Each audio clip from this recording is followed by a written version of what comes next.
Hi guys, welcome back to our YouTube channel. This is Shamoon. I am Shanzle. तो guys, कैसे हैं आप सब लोग? Hopefully you all are doing fine. तो गाइस, आज की वीडियो का टाइटल होने वाला है AMCA 6th जनरेशन एयरक्राफ्ट। तो इसके ऊपर हम लोग देखने वाले हैं क्या लेटेस्ट न्यूज़ है।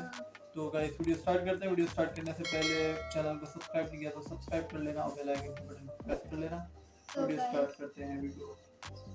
दोस्तों, भारत ने रच डाला है इतिहास। भारत ने छठी पीढ़ी के टेक्नोलॉजी को भी पछाड़ा। अब भारतीय वायुसेना को लड़ाकू विमानों को उड़ाने के लिए पायलट की जरूरत नहीं पड़ेगी। यह विमान बिना पायलट के उड़ान भरेंगे और दुश्मन को तबाह कर देंगे। घातक अभियानों के लिए यह जेट बेहद कारगर साबित होंगे। दरअसल दोस्तों, यह भारत का कोई नया प्रोजेक्ट नहीं, बल्कि चीन की बढ़ती चालबाजियों को देखते हुए भारत के DRDO और HAL द्वारा बनाए जा रहे 5th generation AMCA fighter jet का एडवांस वर्जन है। AMCA यानी एडवांस मीडियम कॉम्बैट एयरक्राफ्ट। इसके प्लान को 2022 की शुरुआत में कैबिनेट कमेटी ऑन सिक्योरिटी यानी CCS से मंजूरी मिल चुकी है और अब इस विमान पर काफी तेजी से काम हो रहा है। यह विमान 5th जनरेशन और 6th जनरेशन के होंगे। AMCA Mark 1 में GE414 इंजन लगाए जाएंगे। इसका थ्रस्ट पावर 98 किलो न्यूटन का होगा। वहीं Mark 2 में इसे बढ़ाकर 110 किलो न्यूटन कर दिया गया है। AMCA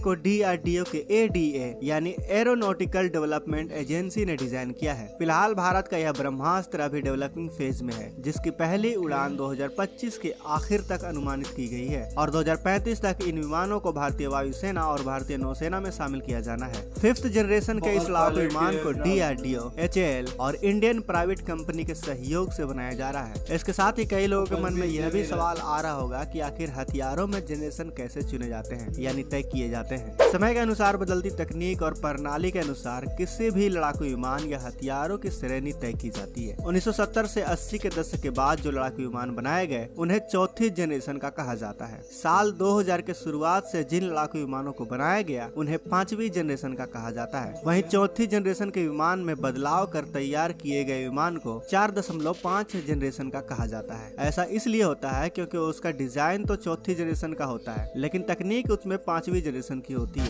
आपको यह भी बता दें दोस्तों कि वजन के अनुसार भी लड़ाकू विमानों की श्रेणी तय होती है। LCA तेजस एक हल्के वजन श्रेणी का विमान है, इसलिए इसका वजन 15 टन से कम है। वहीं 15 से 25 टन के विमान को मीडियम वेट श्रेणी में रखा जाता है, जिसमें रफाल लड़ाकू विमान भी आता है। AMCA फाइटर जेट को भी इसी श्रेणी में तैयार किया जाएगा। 25 टन से ज्यादा वाले लड़ाकू विमान को हेवी वेट जेट की श्रेणी में रखा जाता है। इसमें सुखोई 30 MKI लड़ाकू विमान शामिल है। भारत के पास अभी 4.5 जनरेशन जेट है, लेकिन पाकिस्तान और चीन के साथ एक साथ युद्ध की स्थिति का सामना करने के लिए इस समय भारत के पास चौथी और 4.5 जनरेशन के तेजस, रफाल और सुखोई 30 MKI लड़ाकू विमान है, जबकि भारत में 5वीं और 6ठी जनरेशन पर अब काम शुरू हो रहा है। इस लड़ाकू विमान में डबल इंजन होगा और डिजाइन ऐसा होगा कि दुश्मन का रडार भी पकड़ ना पाएगा इसको। भारत का यह AMCA फाइटर जेट एक मल्टी रोल लड़ाकू विमान होगा, जिसमें बियॉन्ड विजुअल रेंज यानी BVR मिसाइल, प्रिसाइजन स्ट्राइक सहित क्लोज कॉम्बैट डॉग फाइट करने की भी क्षमता होगी।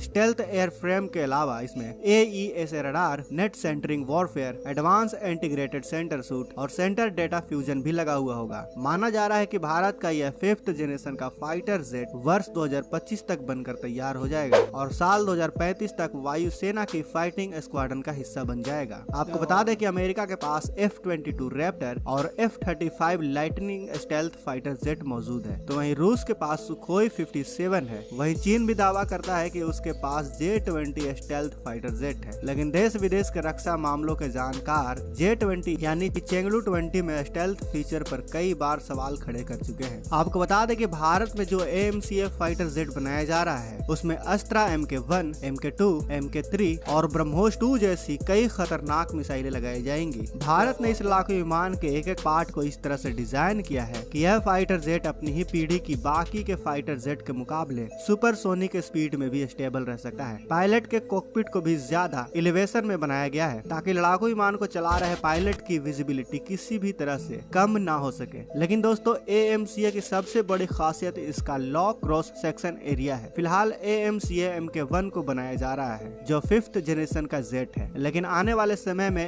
AMCA MK2 यानी भारत के 6th जनरेशन जेट को AI, लेजर वेपन, स्वाम तमाम ड्रोन और छोटे ई बॉम्ब से भी लैस किए जाएंगे। भारत का यह विमान दुश्मनों में खौफ पैदा करने में सक्षम होगा। दोस्तों, AMCA लड़ाकू विमान के पूरा तैयार होने से भारत तकनीक के मामले में उन 4 देशों की लिस्ट में शामिल हो जाएगा जो खुद एक 5वीं पीढ़ी के स्टेल्थ लड़ाकू विमान बना सकते हैं। अभी सिर्फ इस लिस्ट में अमेरिका, रूस और चीन ही शामिल है। साथ ही भविष्य में भारत AMCA लड़ाकू विमान का निर्यात भी कर सकता है। अगर भारत ऐसा करता है तो ऐसे कई देश हैं जिन्हें 5वीं पीढ़ी के लड़ाकू विमान चाहिए होंगे, लेकिन F-35 और F-22 रैप्टर की कीमत सुनकर वह देश अपने कदम पीछे खींच लेते हैं। लेकिन वही AMC Mk1 को बनाने में F-35 और F-22 रैप्टर विमानों से कम लागत लगेगी, जिसे ताइवान, फिलीपींस, मलेशिया जैसे देश चीन से अपनी सुरक्षा के लिए AMCA को खरीद सकते हैं। तो दोस्तों, आपको AMC Mk1 और Mk2 की खासियतें जानकर कैसा लगा, और जब यह बनकर तैयार हो जाए तब इसे क्या दूसरे देशों से बेचना चाहिए, हमें कमेंट करके अवश्य बताएं। वीडियो अच्छे लगे तो वीडियो को लाइक और शेयर जरूर करें। मिलते हैं अगले वीडियो में। जय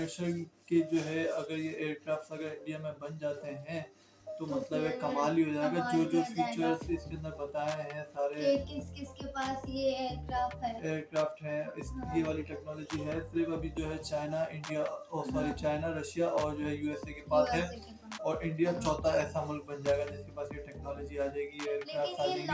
और फिर सबसे बड़ी वो लॉन्च मतलब काम इसके ऊपर शुरू हो गया है कि इसकी जो है लॉन्चिंग बाकी जो है 2025 तक होगी।